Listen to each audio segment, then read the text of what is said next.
ओम श्री शक्ति नमः। ओम श्री शक्ति नमः। ओम श्री शक्ति नमः। ओम श्री शक्ति नमः। श्री राम तीर्थ तीर्थ की महिमा। ब्रह्मा जी कहते हैं, नारद श्री राम तीर्थ बुन हत्या का नाश करने वाला, उसकी महिमा के श्रवण मात्र से मनुष्य सब पापों से मुक्त हो जाता है। इक्ष्वाकु वंश में दशरथ नाम के सत्य राजा हुए, जो संपूर्ण विश्व में विख्यात थे। वे इंद्र की भांति बलवान, बुद्धिमान और शूरवीर थे तथा बलि की भांति अपने पितामहों को राज्य का पालन करते थे। मान दशरथ के 3 रानियां थी, कौशल्या, सुमित्रा और कैकेयी। वे तीनों कुलीन, सौभाग्यशालिनी, रूपवती और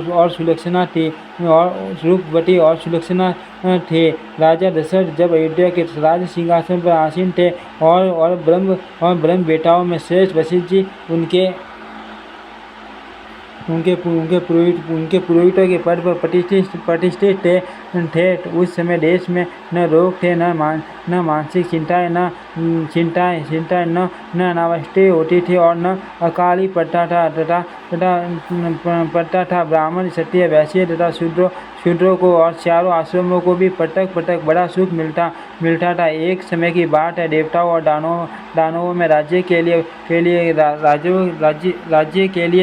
युद्ध छिड़ गया। न तो उसमें देवताओं की जीत होती थी और न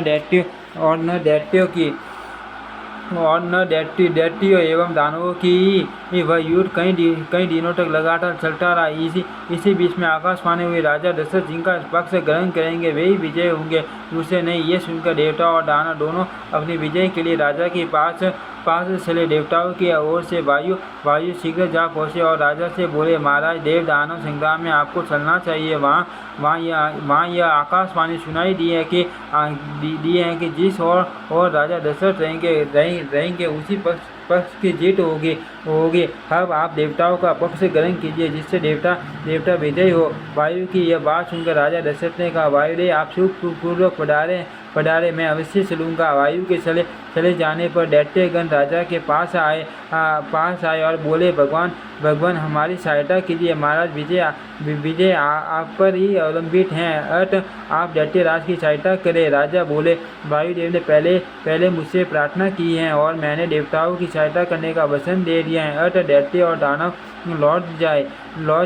राजा दशरथ ने वैसा ही किया। स्वर्ग में पहुंचकर उन्होंने दैत्य, दानवों तथा राक्षसों के साथ लोहा लिया। उस समय नमुसित भाइयों ने देवताओं के देखते तीखे बाण मार कर राजा के रथ की धूरी तोड़ डाली। राजा बड़े वेग से युद्ध में लगे थे, उन्हें धूरी टूटने का पता न लगा। नारद उस युद्ध में रानी कैकेयी भी राजा के पास ही बैठी थी। उसे रथ की अवस्था पता लग गया, परंतु उसने राजा को इस बात की सूचना नहीं दी। धूरी टूटी देख उसने उसकी जगह अपना हाथ ही लगा दिया।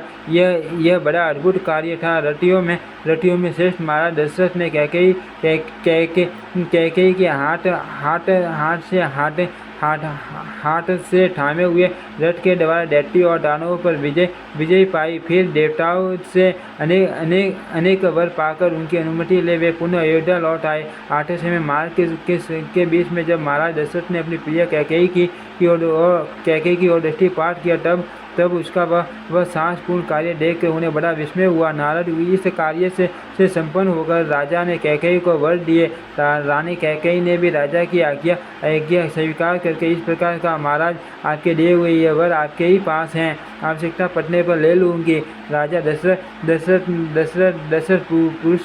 पुरस्कार में अनेक आभूषण देकर अपनी प्रिय कैकेयी के साथ अपने नगर को गए। विजय होने से वे बहुत प्रसन्न थे। तदनंतर बहुत समय के बाद मुनिवर टैक्स श्रृंग की कृपा से देवताओं की कार्य सिद्धि के लिए राजा दशरथ के 4 देवोपम पुत्र हुए। कौशल्या से राम, कैकेयी से बुद्धिमानों में श्रेष्ठ भरत तथा सुमित्रा से लक्ष्मण और शत्रुघ्न हुए।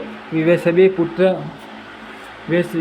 पुत्र बुद्धिमान, प्रिय तथा राजाओं के आज्ञाकारी थे। एक बार महर्षि विश्वामित्र आए और और उन्होंने यज्ञ की रक्षा के लिए राजा से राम और लक्ष्मण को मांगा। विश्वामित्र उनके महत्व को जानते थे। राजा दशरथ बोले, मुझे इस बुढ़ापे में मैं किस तरह दैव योग से मेरे मेरे मेरे ये बालक उत्पन्न हुए हैं जो मेरे मन को आनंद देने वाले हैं। मैं अपना शरीर और ये राज्य दे दूंगा, किंतु इन पुत्रों को न दे सकूंगा। उस समय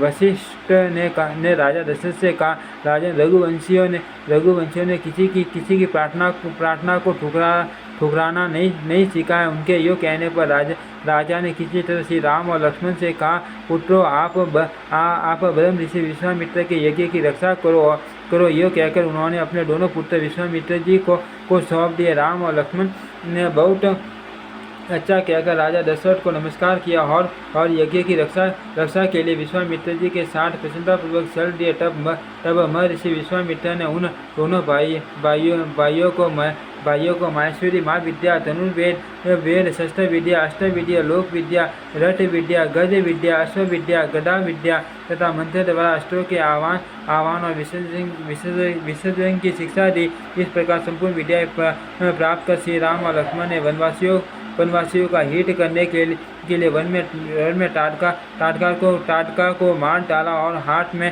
धनुष लेकर यज्ञ की रक्षा करने लगे। तत्पश्चात महायज्ञ पूर्ण होने पर मुनिवर विश्वामित्र दोनों राजकुमारों के साथ राजा जनक से मिलने गए। वहाँ लक्ष्मी से श्री राम ने राजाओं की मंडली में अपने गुरु से सीखी हुई अद्भुत धनुर्विद्या का परिचय दिया। इससे प्रसन्न होकर राजा जनक ने अपनी अयोनिजा कन्या लक्ष्मी स्वरूपा सीता जी का श्री राम जी के साथ विवाह कर दिया। इसी प्रकार लक्ष्मण जी, भरत जी और शत्रुघ्न जी का विवाह भी राजा जनक के ही घर हुआ। तदनंतर दीर्घ काल व्यतीत होने पर राजा दशरथ जी समस्त प्रजा और गुरु की अनुमति से श्री राम जी को राज्य देने लगे। उस समय मंथरा रूपी दुर्दैव से प्रेरित होकर रानी कैकेयी जी ने ईर्ष्या से व्याकुल हो उठी। उसने श्री राम जी के राज्याभिषेक श्री राम जी के राज्याभिषेक में विघ्न डाला और उन्हें वनवास भेजने के लिए कहा। साथ ही उसने वही राज्य भरत जी के लिए मांगा, परंतु राजा ने स्वीकार नहीं किया। पिता की सत्य की रक्षा के लिए श्री राम जी स्वयं ही घोर जंगल में चले गए। सीता जी और लक्ष्मण जी ने भी उन्हीं का साथ दिया। श्री राम जी ने अपने सद्गुणों के कारण सत्पुरुषों के सूर्य हृदय में घर बना लिया। जब श्री राम जी राज्य की तृष्णा में रहित और वनवास के लिए दीक्षित हो लक्ष्मण जी और सीता के साथ चले गए। तब राम जी, लक्ष्मण जी और गुणशालिनी सीता जी का स्मरण करके महाराज को बड़ा दुख हुआ और उन्होंने अपने प्राण त्याग दिए। इधर श्री रामचंद्र जी चलते चित्रकूट में आए। वहाँ उन्होंने 3 वर्ष व्यतीत किए। फिर वहाँ से दक्षिण दिशा की ओर चलकर वे क्रमश दंड कारण्य में पहुँचे, जो समस्त देशों में पवित्र और तीनों लोकों में विख्यात है। वह मान वन दैत्यों से सेवित होने के कारण बड़ा भयंकर था। ऋषियों ने भयभीत होकर उसे छोड़ दिया था। श्री राम जी ने वहाँ दैत्यों और राक्षसों को मारकर दंड कवन को ऋषि मुनियों के रहने योग्य बना दिया। फिर 5 योजन आगे जाकर वे धीरे धीरे गौतमी के तट पर पहुँचे। भगवान शिव की जो पूंजीभूत एवं अनिर्वचनीय पराशक्ति है, वही जल स्वरूप में प्रकट हुई गौतमी नदी है, ऐसा संत महात्माओं का कथन है। गौतमी ब्रह्मा, विष्णु और शिव के लिए भी माननीय तथा वंदनीय है। श्री राम जी बोले, अहो गंगा का कैसा अद्भुत प्रभाव है। तीनों लोकों में इनकी कहीं उपमा नहीं है। हम धन्य हैं कि इन त्रिभुवन पावन की गंगा का दर्शन पा सके। यह कहकर श्री राम जी के बड़े हर्ष के साथ महादेव जी की स्थापना की और यत्नपूर्वक 1650 से 36 कलाओं वाले महादेव जी की आवरण सहित पूजा करके हाथ जोड़ उनकी स्तुति करने लगे। श्री राम जी बोले पुराण पुरुष शंभु को नमस्कार करता हूँ, जिनकी असीम सत्ता का कहीं पार या अंत नहीं है। उन सर्वत्र शिव को मैं प्रणाम करता हूँ। अविनाशी प्रभु रुद्र को नमस्कार करता हूँ। सबका संहार करने वाले सर्व को मस्तक झुकाकर प्रणाम करता हूँ। अविनाशी परम देव को नमस्कार करता हूँ। लोक गुरु उमापति को प्रणाम करता हूँ। दरिद्रता का विनाश करने वाले शिव को नमस्कार करता हूँ। रोगों का अपहरण करने वाले महेश्वर को प्रणाम करता हूँ, जिनका रूप चिंतन का विषय नहीं। उन कल्याण में शिव को नमस्कार करता हूँ। विश्व की उत्पत्ति के बीज भूत भगवान भव को प्रणाम करता हूँ। जगत का पालन करने वाले परमात्मा को नमस्कार करता हूँ। संहारकारी रुद्र को बारंबार प्रणाम करता हूँ। पार्वती जी के प्रियतम अविनाशी प्रभु को नमस्कार करता हूँ। नित्य सर अक्षर स्वरूप शंकर को प्रणाम करता हूँ, जिनका स्वरूप चिंतन में हैं और अपर में हैं। उन भगवान त्रिलोचन को मैं नमस्तक झुकाकर बारंबार नमस्कार करता हूँ। करुणा करने वाले भगवान शिव को प्रणाम करता हूँ तथा संसार को भय देने वाले भगवान भूतनाथ को सर्वदा नमस्कार करता हूँ।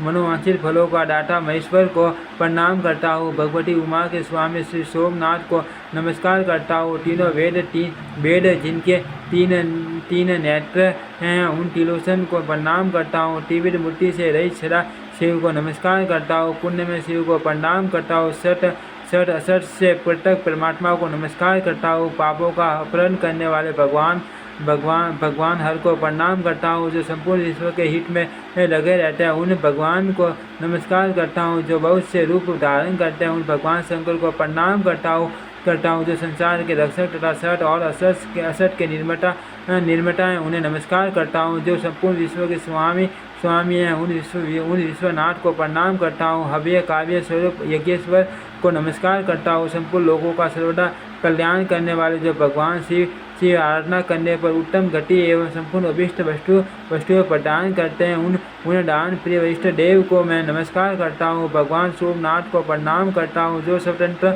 न रहकर भक्तों के प्राणी रहते हैं। उन विजयशील उमानाथ को मैं नमस्कार करता हूँ। विघ्न राज गणेश तथा नंदी के स्वामी पुत्र प्रिय भगवान शिव को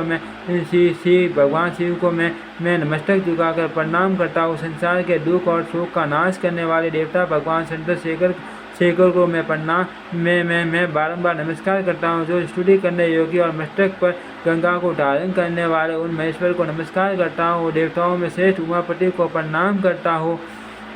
ब्रह्मा आदि ईश्वर इंद्र आदि देवता तथा असुर भी जिनके चरण कमलों की पूजा करते हैं, उन भगवान को मैं नमस्कार करता हूँ, जिन्होंने पार्वती देवी के मुख से निकलने वाले वचनों पर दृष्टिपात करने के लिए मानो तीन नेत्र धारण कर रखे हैं। उन भगवान को प्रणाम करता हूँ। पंचमूर्त संतन उत्तम धूप दीप भाटी के विचित्र पुष्प मंत्र तथा